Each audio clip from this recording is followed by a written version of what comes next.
In this presentation, we'll talk about the end of Reconstruction and also the impact of Reconstruction on the American South.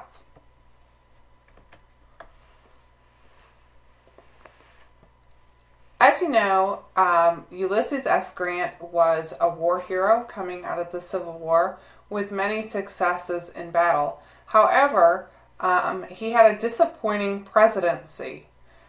One of the issues with Grant was that he gave many high-level jobs to friends.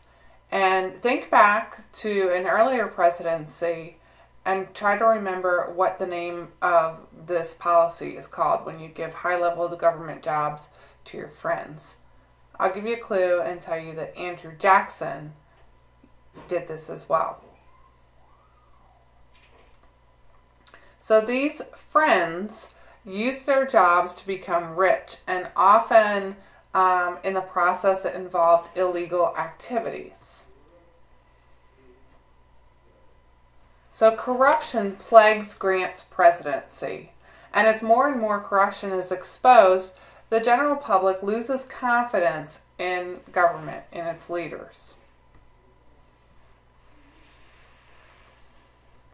To make things more difficult and complicated, in 1873, a major Southern bank failed as a result of giving out risky loans that weren't being paid back. So in these shaky economic times, this bank was betting that loaning out money would result in profit, and that just didn't happen. So when this big bank ran out of money, businesses couldn't afford to pay their employees, and that meant that people lost their jobs. And of course, when people lose their jobs, they can't buy things. So when people aren't buying, more businesses fail. You can see the cycle here.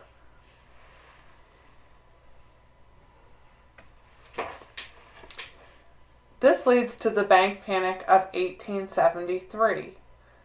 And it was at a time of uncertain and weak economy during Grant's presidency. Unemployment was very high, and not many people were able to buy goods.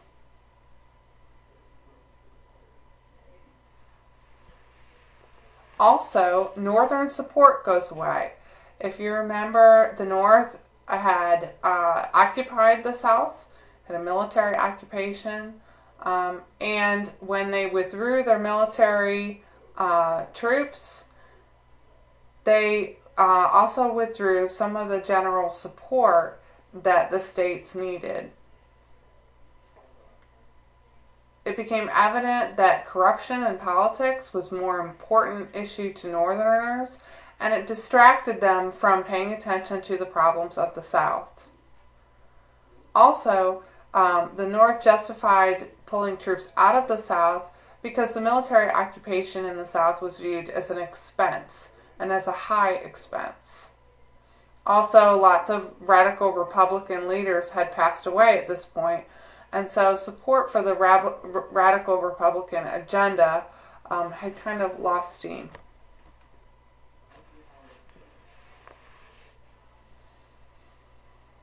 And lastly, the Supreme Court failed in its efforts to try to establish equality.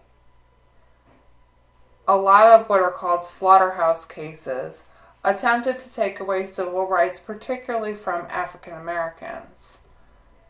In the case of U.S. versus Cruikshank, this stated that African Americans were not protected from individuals, only from the state government. In other words, individuals from the Ku Klux Klan, for example, could injure African Americans, and they were not allowed any protection from this, only from the state government.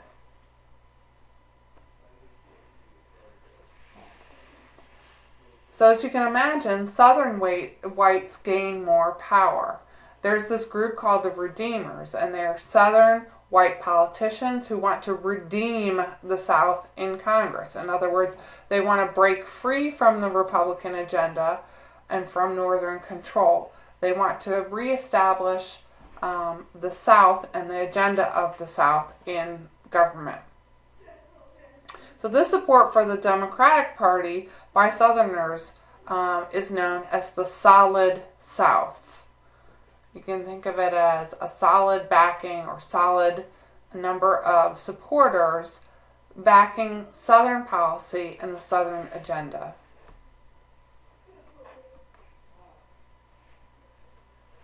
Reconstruction really ends with the election of 1876, and this pitted Republican Rutherford B. Hayes and Democrat Samuel Tilden against one another. Both were devoted to fighting corruption. Both realized that the general public was tired of dealing with government corruption, and they used this in their campaigns to get ahead. It was a very close election. The results are disputed. But it had Tilden winning the popular vote. And so Republicans claimed that the votes were miscounted. And in the Compromise of 1877, Hayes would become president. However, it was on the condition that the military was withdrawn from the South, so military Union troops were pulled out of the South, that a Southerner was appointed to the president's cabinet, and that the South was given money to improve railroads and ports. This is the official end of Reconstruction. The end of Reconstruction had numerous effects on the South. For one thing, a tax-supported school system was established for the first time in the southern states.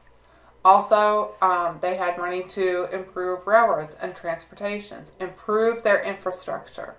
And they were no longer strictly dependent on cotton. They had diversified and could now depend on a variety of different crops for income. African Americans were also affected. They could now vote and they could own land. The Freedmen's Bureau had helped to bring families together, provide basic needs for families, and provide education for freed slaves. And also the Civil War amendments, Amendments 13, 14, and 15, all advocated rights for African Americans.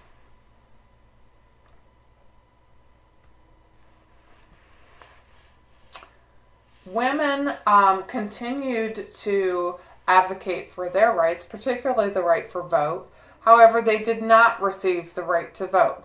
Women like Elizabeth Cady Stanton formed the National Women's Suffrage Association, NWSA, which called for an immediate right for women to vote.